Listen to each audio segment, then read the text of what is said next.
रजौली।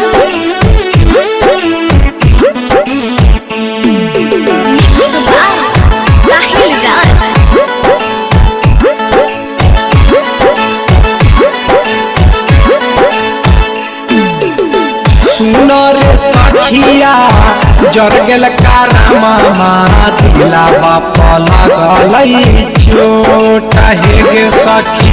सुन रे सखिया जरल कारमा दिलावा लगल चोट। हमरो पाहुनामा मिलल रे हाइट में हमारो से छोट हे सखी। नीचे पाला सटी के प्रिया लगाई के खोलाई हमर पेटी कोट हे सखी। नीचे पाला सटी के प्रिया लगाई के खोलाई हमर पेटी कोट हे सखी।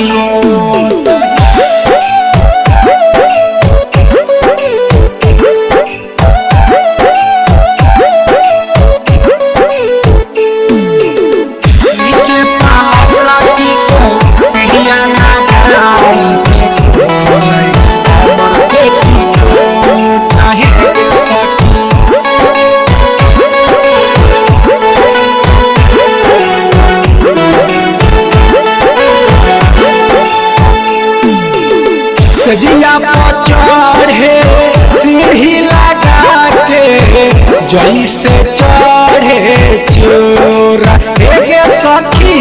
जैसे चढ़े चोर जैसे चढ़े सखी। सुन छोटकी गोतिनिया देखी खिली उड़ाबो है करे लागो है पूरा शोर हे सखी। करे पूरा शोर हमरो पाहुनामा मिलल रे हाइट में हमारो से छोट हे सखी। सुन रे सखिया जरल कारमा दिलावा लागो है चोट हे सखी।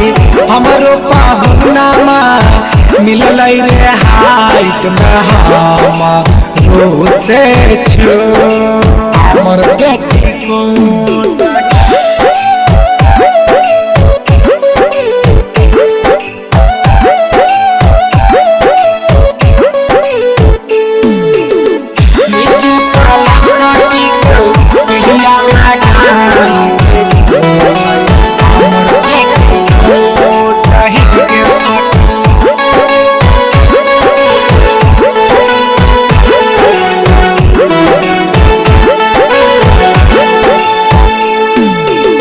मनवा के लालसा पूरल न सखिया रे मिलल न पियावा के सुख हे रे सखी। मिलल न सैया के सुख मिलल न बड़ी गजब होता।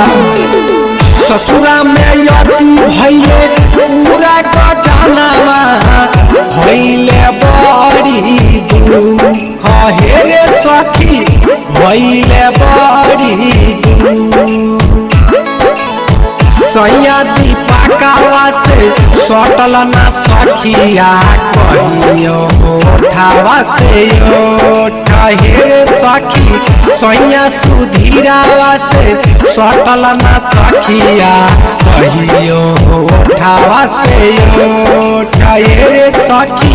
हमरो पाहुनामा मिलल रे सखिया हमारो से छोट हे रे। रिकॉर्डिंग बाय विधाता म्यूजिक रजौली।